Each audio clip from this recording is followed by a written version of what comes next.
नमस्कार। आज हम इस वीडियो में जानने वाले हैं एक बहुत ही खूबसूरत इंटरेस्टिंग सवाल के बारे में। सवाल है why do some biscuits have holes. Biscuit में होल क्यों होता है? अक्सर आपने बिस्किट खाया होगा, कई प्रकार का बिस्किट खाया होगा। कुछ कुछ बिस्किट में ज़्यादा होल होता है, कुछ बिस्किट में कम होल होता है, लेकिन होल तो होता ही है ना।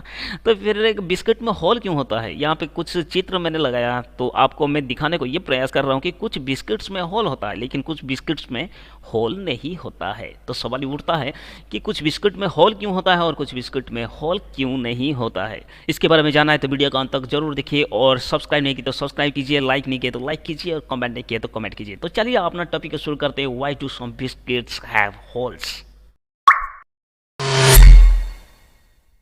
आपने कभी ना कभी पूरी तो बनाया होगा। पूरी बनाने के लिए आटा को गूंथना पड़ता है, उसके बाद ऐसे डाउ बनाना पड़ता है, उसके बाद थोड़ा सा प्रेस करना पड़ता है, उसके बाद उसको तेल में छोड़ना पड़ता है। तेल में जैसे ये पड़ेगा ना तो ऐसे निकल जाएगा, ये हो जाएगा फुल्का फुल्का पूरी, राइट। लेकिन ये पूरी सब ऐसे फुल्का फुल्का क्यों होता है, ऐसे फुला हुआ क्यों होता है? इसके पीछे भी एक अमेजिंग साइंस है। जब ये पूरी बनता रहता है ना तो उसी time carbon dioxide gas release होता है, जिसके चलते ये ऐसे फूल जाता है।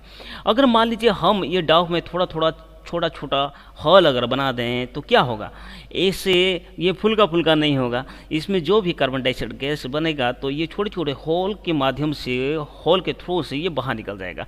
तो फिर ये पूरी तो ऐसे फूलेगा नहीं। यही प्रोसेस होता है हमारे बिस्किट बनाने में, ठीक। जब ऐसे डाव बनाया जाता है तो डॉकर के मदद से डॉकिंग होल बनाया जाता है। जो बिस्किट में आप छोटा छोटा होल दिख रहे हो ना, उसी को कहते हैं डॉकिंग होल। डॉकर मशीन के मदद से ये डॉकिंग होल बनाया जाता है। जब ये प्रोसेसिंग में जाता है तो उसी टाइम जो भी कार्बन डाइऑक्साइड गैसेस बनता है वो होल के माध्यम से बाहर निकल जाता है। डॉकिंग होल होने की वजह से बिस्कुट ऐसे पूरी की तरह फूलता नहीं है, जिसकी वजह से ये टूटता नहीं है, और यही कारण है कि पैकेजिंग में भी प्रॉब्लम नहीं होती है। कुछ इस टाइप का बिस्किट में डॉकिंग होल होता नहीं है, फिर भी ये फूलता क्यों नहीं है? सीधा सा बात यह है कि इसमें डॉकिंग होल भले ही नहीं है लेकिन इसमें पोर होता है। जब ये बनने की प्रक्रिया में रहता है तो उसी time carbon dioxide gases release होता है, और वो छोटे छोटे पोर के माध्यम से वो कार्बन डाइऑक्साइड गैस बाहर निकल जाता है, जिसके चलते ये फूलता नहीं है, और इसमें डॉकिंग होल बनाने की जरूरत भी नहीं पड़ती है। आशा करता हूँ कि ये वीडियो आपको बहुत अच्छे से समझ में आ गया होगा कि बिस्किट क्रैकर में होल्स क्यों होते हैं।